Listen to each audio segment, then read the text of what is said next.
안녕하세요. 저는 스토리텔러 이미향입니다. 오늘은 일요일인데요. 미세먼지까지 세상을 아주 온통 덮어버렸습니다. 뿌연 세상이 되었어요. 공기청정기를 틀었는데요. 아주 쌩쌩 돌아갑니다. 마음에도 공기청정기가 필요하지 않나 생각해 봅니다. 우리들의 마음만은 맑은 날이길 바랍니다. 네, 꽂혀 드시면서 천천히 들어주세요. 오늘 비대면으로 예배를 드렸거든요. 근데 성경 잠언에요. 4장 23절에 이런 구절이 있습니다. 무릇 지킬 만한 것보다 더욱 내 마음을 지키라. 그래서 제가 이렇게 기도를 했어요. 하느님, 고통 중에 신음하고 있는 단 한 사람이라도 제 방송을 듣고 희망과 용기를 얻고 살아갈 힘을 주시옵소서, 마음에 힘을 주시옵소서 라고 아주 간절히 기도를 했습니다.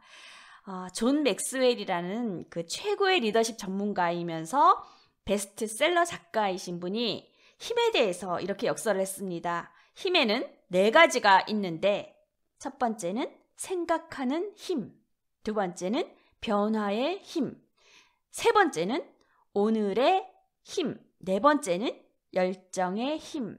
네, 이렇게 4가지로 힘에 대한 역설을 했습니다.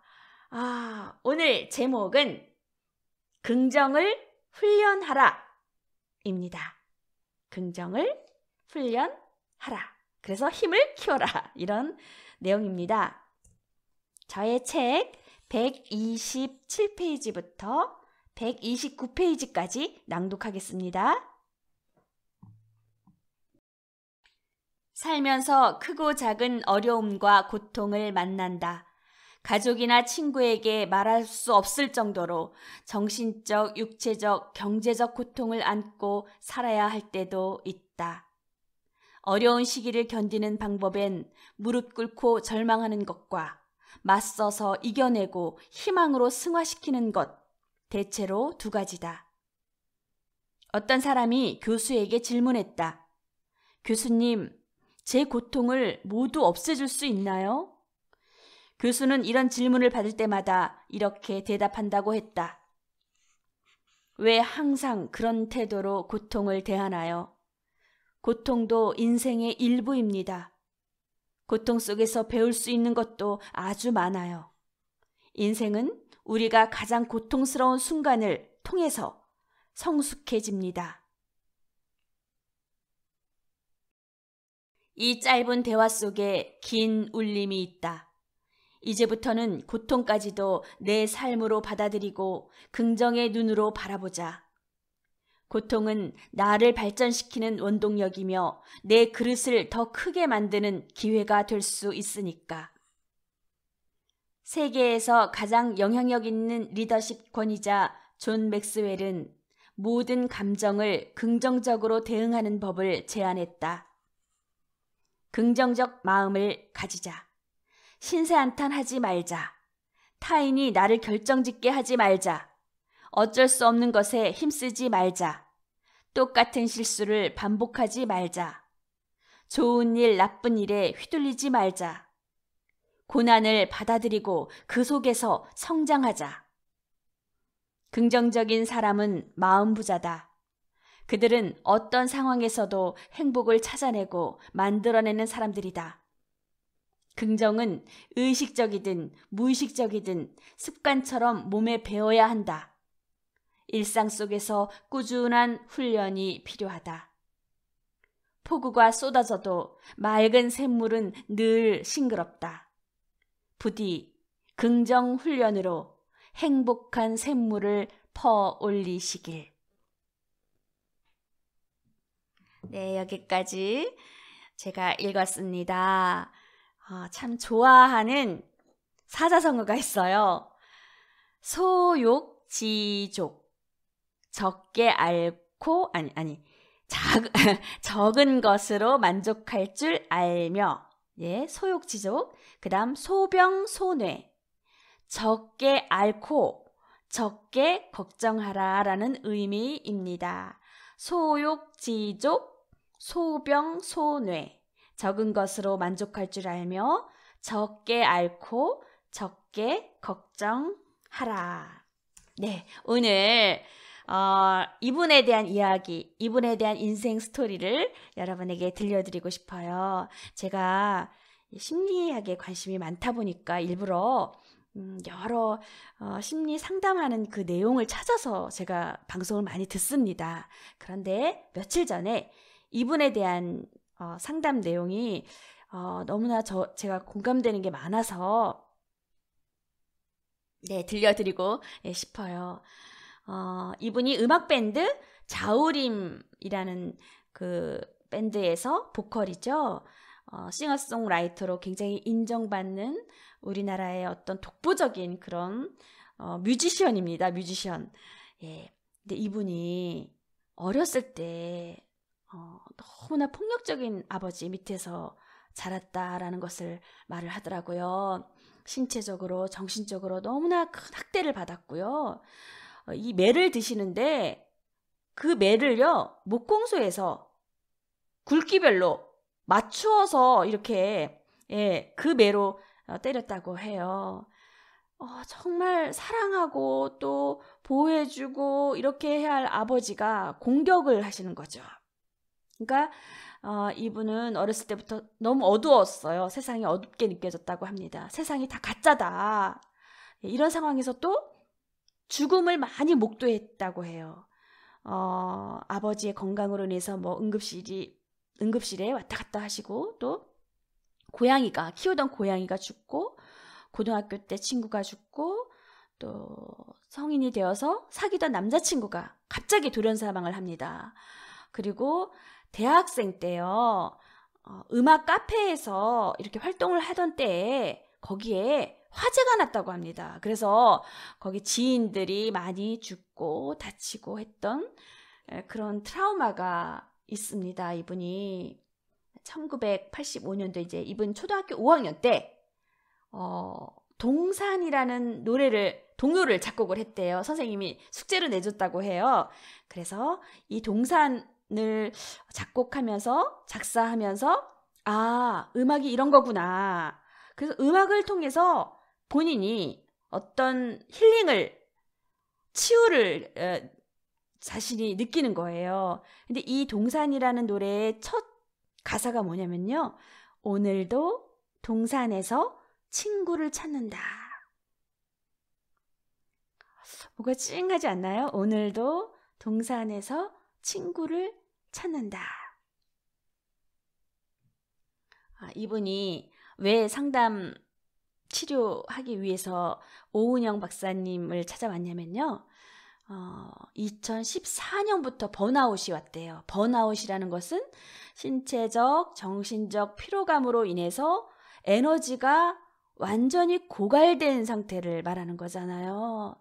그러니까 몸이 마르고 무력해지고 또 집에 작업실이 있는데 문 열기도 어려울 정도로 그렇게 음악이 아무 쓸데가 없다. 이렇게 느껴지면서 뇌가 멍든 것처럼 멍한 상태.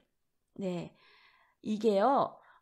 오은영 박사님께서 이런 증상을 다 듣고 뭐라고 말씀을 하시냐면 초민감자. 모든 감각이 예민해져서 에너지 소비가 많다.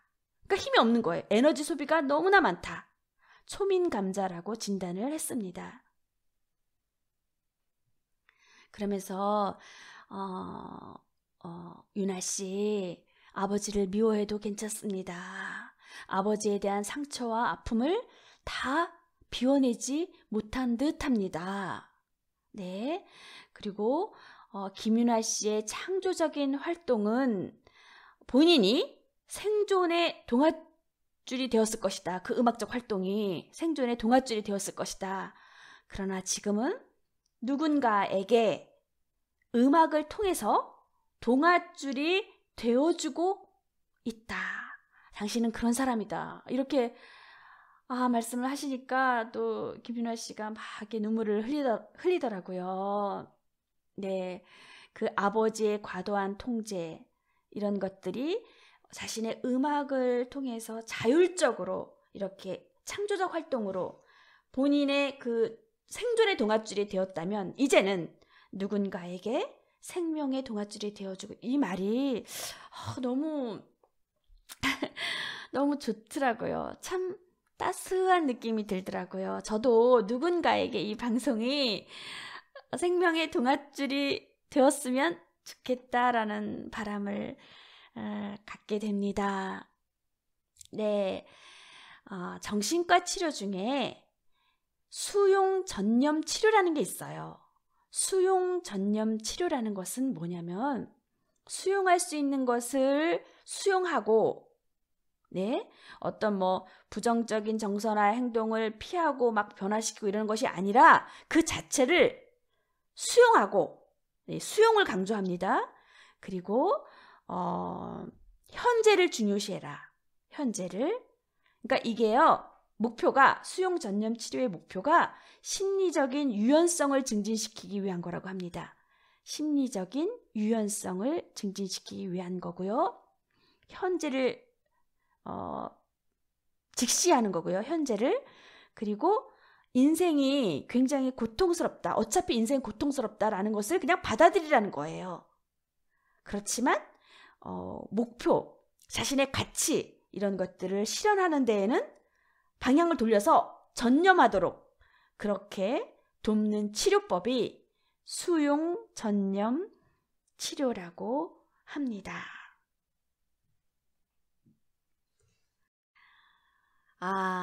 제가 수첩에 적어놓고, 이 기도문을요, 수첩에 적어놓고 정말 막 이렇게 방향 감각을 잃고 헤맬 때가 있잖아요, 살다 보면.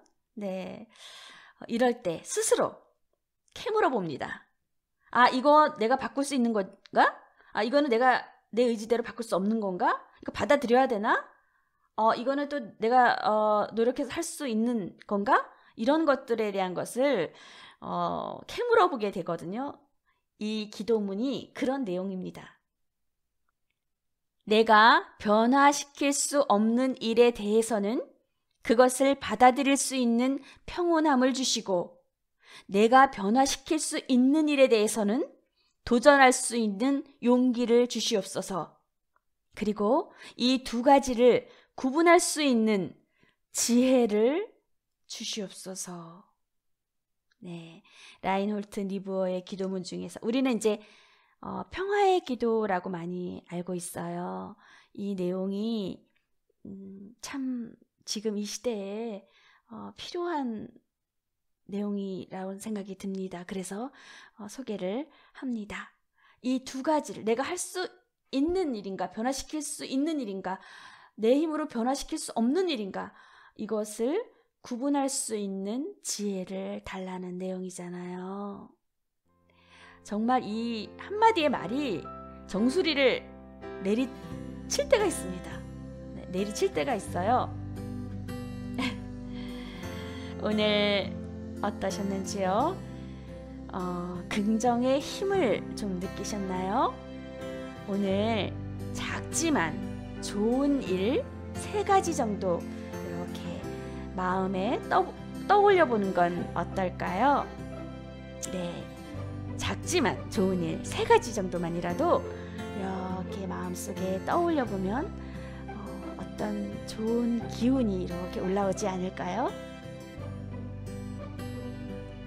눈을 동그랗게 만들고 귀를 쫑긋 세우게 하고 마음을 활짝 열게 하는 어떤 언어로든 가장 강력한 7개의 단어가 있습니다. 자, 이제 제가 여러분에게 이야기 한 편 들려줄게요. 우리들의 아름다운 이야기는 다음번에도 ing입니다. 감사합니다.